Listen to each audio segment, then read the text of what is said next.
because every deal's different. And after all, you only need one good idea. It changes your life forever.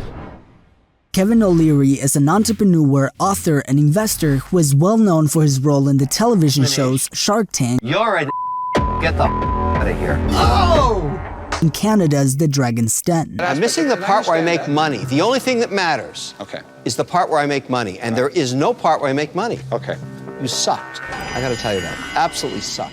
He started his entrepreneurship career as a video producer. He created a film to help advertise his MBA school as he negotiated school credits for the production of the video. After graduating, he began a video production company called SET, or Special Events Television. He soon sold his share of the company and started his learning software company called SoftKey. In 1999, Mattel bought his company for $4.2 billion, making him a multi-millionaire. He's dedicated his life after to investing and growing his wealth, as he is now estimated to be worth around $400 million. And today, we are taking a look at his philosophies for becoming rich in today's episode of The Betterment Project. Number 1. Don't do it for the money. Do it for the freedom. My number one message to entrepreneurs, and I teach today, is never pursue entrepreneurship for the greed of money. It has nothing to do with it at all. The whole reason to be an entrepreneur is the pursuit of freedom. That's why you do it. You do it because you want to be free one day to do whatever you like. I'm here because I want to be here. I don't have to be here. I don't even have to ever listen to a phone call again if I don't want to.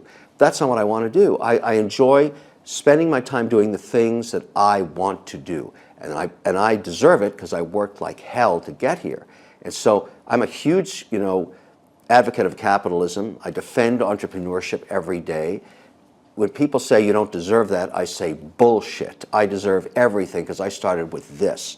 Everything I have, I created myself, and I deserve what I have. And I feel ferociously about that, and I tell other entrepreneurs, do not be embarrassed about success.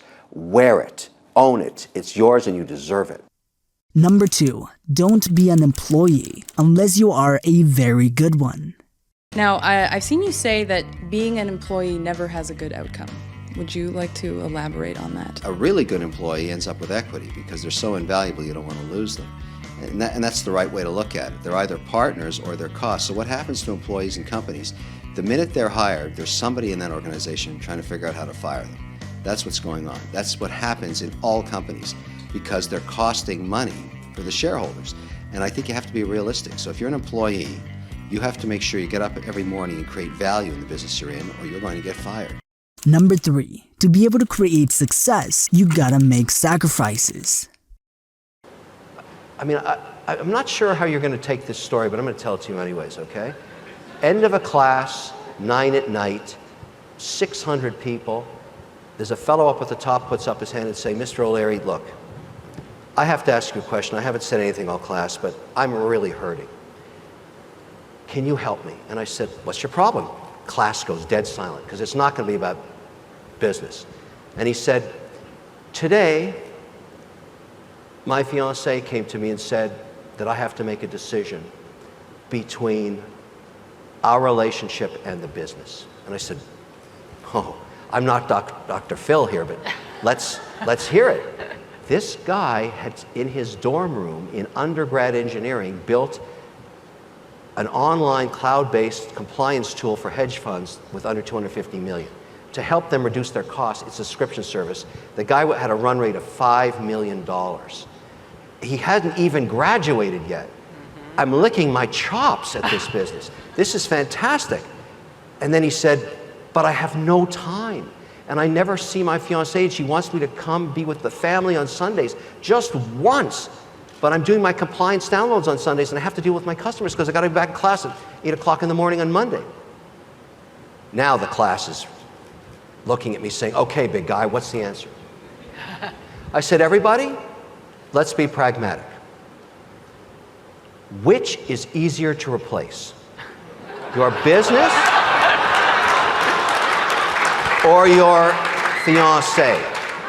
And the shit hit the fan with that.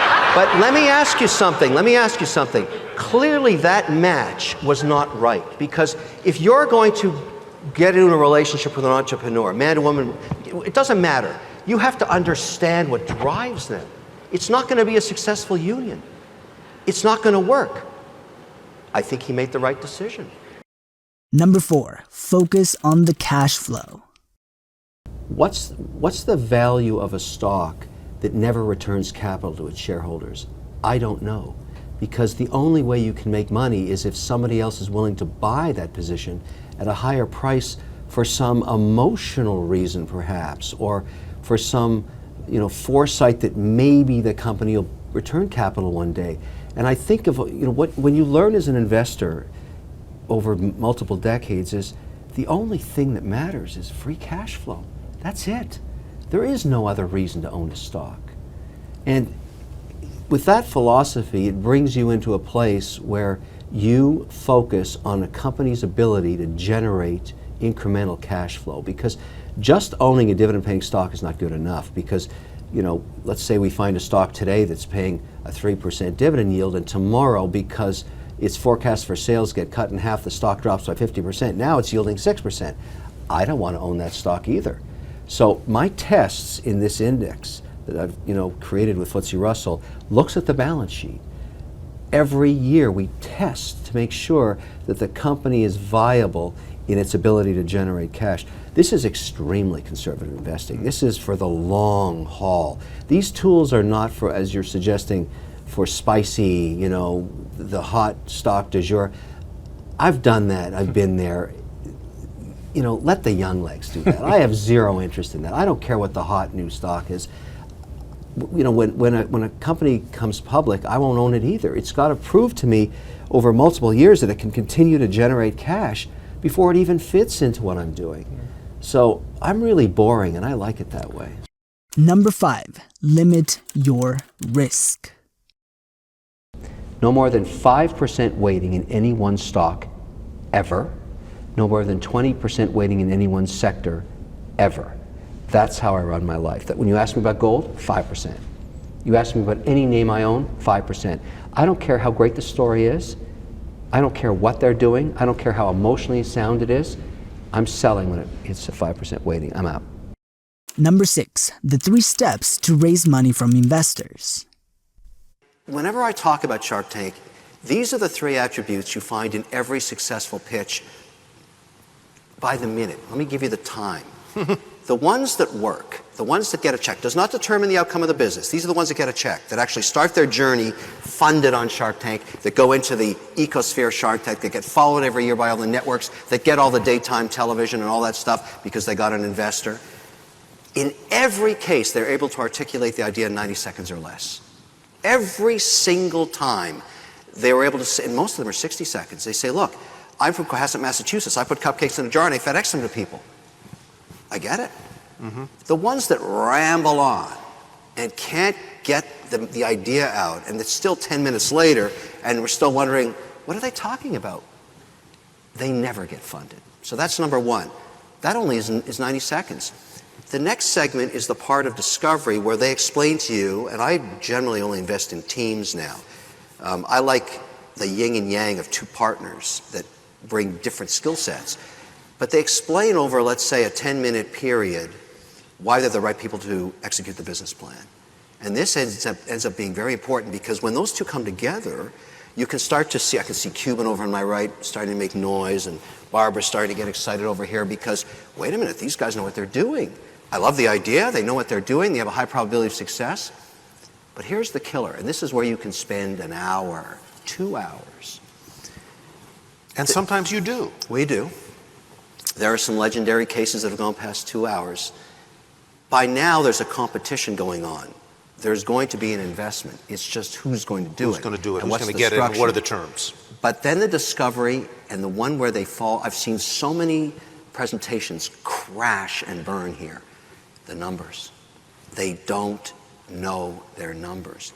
And if you show up in front of me on Shark Tank and you get past phase 1 and 2 and we spend an hour, and you don't know what the gross margins are, you don't know what the break-even analysis is, you don't know how many competitors you have, you don't know how fast the market is growing. If you don't have the answer to all those questions, I should put you in hell in perpetuity. You should burn in hell. Because you got there, you're on the carpet, you're there about to start your journey, and you don't know your numbers, immediate execution. I mean, that's unbelievably stupid. And as always, thank you for watching, and I will see you in the next video.